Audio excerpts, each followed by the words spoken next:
अस्सलामुअलैकुम दोस्तों।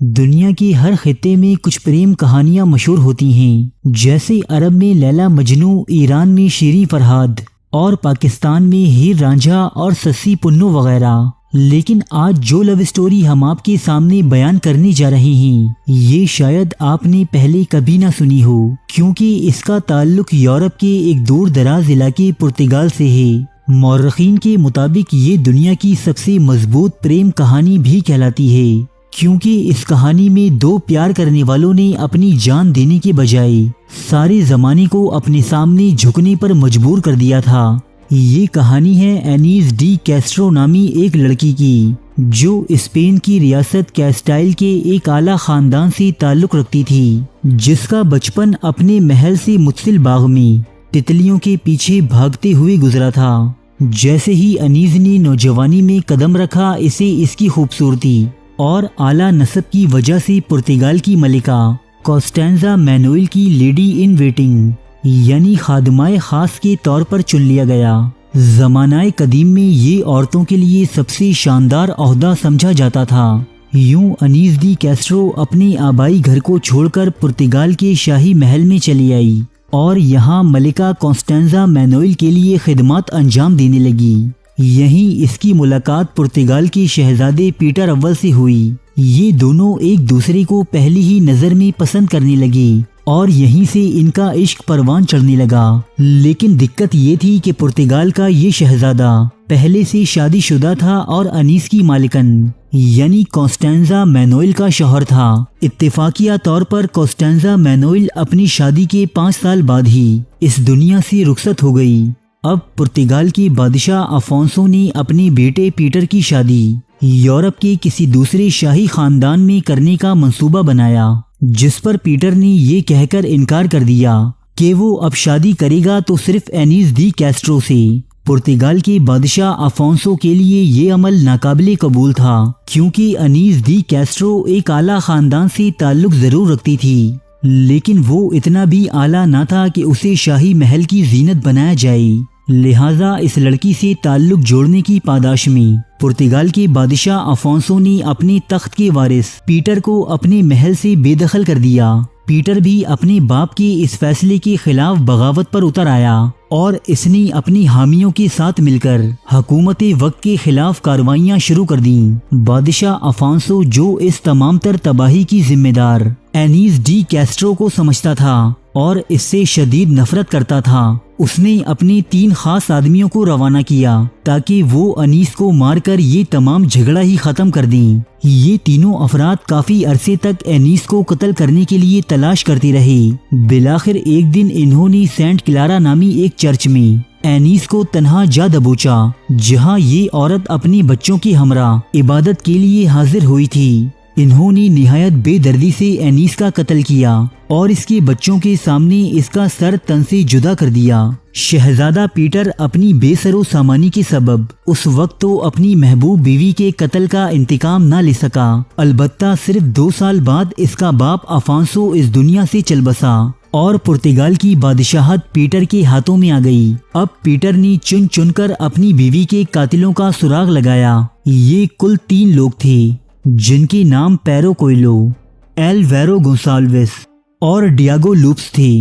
पीटर ने इन तीनों अफराद को भरे मजमे में बांधकर खूब पीटा और बादअज़ां इनका सीना चीरकर इनके दिल इस हालत में बाहर निकाले गए कि वो ये तमाम मनाजिर खुद अपनी आंखों से देख पा रहे थे। पुर्तगाल का बादशाह बनने के बाद पीटर ने उस दौर के पॉप इनोसेंट IV से ये दरख्वास्त की कि वो एनीस डी कैस्ट्रो को इसकी जायज बीवी करार दे, क्योंकि वो दौरानी जिला वतनी इससे शादी कर चुका था। लेकिन पॉप इनोसेंट ने यूरोप के दीगर ममालिक के दबाव में आकर इसकी ये दरख्वास्त मानने से इनकार कर दिया, जिस पर बादशाह पीटर कुछ ऐसा बरंगेख्ता हुआ कि उसने अपनी बीवी एनीस डी कैस्ट्रो की कब्र खुलवाकर इसकी लाश बाहर निकलवा ली। उसे शाही लिबास पहनाया गया, ताजो जेवरात और दूसरे शाही लवाजमात से आरास्ता करके इसे पुर्तगाल के तख्त पर बिठा दिया गया। अब पीटर ने अपनी मुमलिकत की तमाम इशराफिया को मजबूर किया कि वो दरबार में हाजिर होकर एनीस की लाश को बोसा दें और इसे अपनी मलिका तस्लीम करते हुए इसके सामने वफादारी का अहद करें। कहने को तो ये एक पागलपन था, लेकिन बादशाह के सामने किसी को दम मारने की जरूरत न थी। यूं तमाम आला ओहदेदार और अमायदीन एनीस की लाश के सामने हाजिर हुए और इसके हाथों को बोसा देते हुए इसका हर फरमान बजा लाने का वादा किया। कई दिनों तक ये लाश पुर्तगाल के तख्त पर पड़ी सड़ती और बदबू फैलाती रही, यहाँ तक कि बहुत से वफादार उमरा के समझाने पर पीटर ने दोबारा एनीस की लाश की तदफीन की इजाजत दी। इस बार एनीस डी कैस्ट्रो की लाश एल्कोबाका चर्च में दफनाई गई। बादशाह पीटर अपनी महबूबा एनीस डी कैस्ट्रो की मौत के बाद कई साल तक जिंदा रहा, लेकिन उसने दोबारा कभी शादी करने का ना सोचा और मरने के बाद ये बादशाह उसी जगह दफन हुआ जहां इसकी बीवी एनीस डी कैस्ट्रो को दफनाया गया था। ये कब्र आज भी पुर्तगाल के शहर लिस्बन में मौजूद है और दुनिया भर से हजारों सैयाह इसे देखने यहाँ आते हैं। यूरोप में किंग पीटर और एनीस डी कैस्ट्रो की ये प्रेम कहानी बहुत ज्यादा मकबूल है। शायरों ने इस पर बहुत सी नज़में और गज़लें लिखी, जबकि मुसव्विरों ने इस पर बहुत सी शानदार तस्वीर बनाई हैं। ये कहानी मुगलिया दौर में वकू पजीर होने वाले अनारकली और शहजादी सलीम के वाक़ये से भी थोड़ी बहुत ममासलत रखती है। फर्क सिर्फ इतना है कि शहजादी सलीम ने बादशाह बनने के बाद न तो अपनी महबूबा अनारकली के कातिलीन से कोई इंतकाम लिया और न ही इसकी याद में कैदे तन्हाई काटी, बल्कि शहजादे सलीम ने नूरुद्दीन जहांगीर के लक़ब से अन्ना ने हुकूमत संभालने के बाद यके बाद दीगरे 5 शादियां की, जबकि इनकी कनीज़ों की तादाद सैकड़ों में बताई जाती है। दोस्तों, अगर आप भी ऐसी किसी कहानी के बारे में इल्म रखते हैं जिससे हमारे मुआशरे के ज्यादातर लोग ना आशना हैं, तो आप हमें इसके बारे में बताइए। हम मुकम्मल रिसर्च के बाद इस कहानी को एक डॉक्यूमेंट्री की शक्ल में पेश करेंगे, जो आप और आपकी जैसे दूसरे तारीख के तालिबे इल्मों के लिए एक बेहतरीन असासा होगा।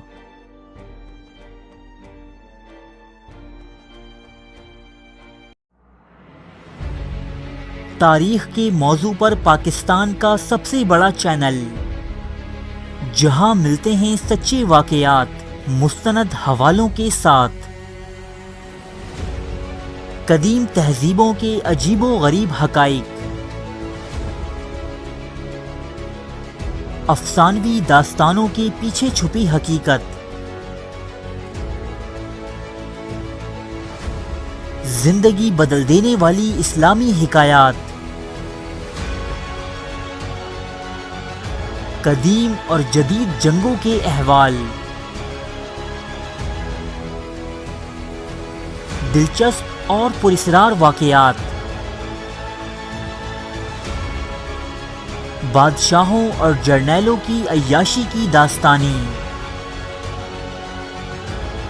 मलिकाओं और कनीज़ों की शर्मनाक कहानियाँ, ये सब और बहुत कुछ देखने के लिए सब्सक्राइब कीजिए उर्दू डायरी को।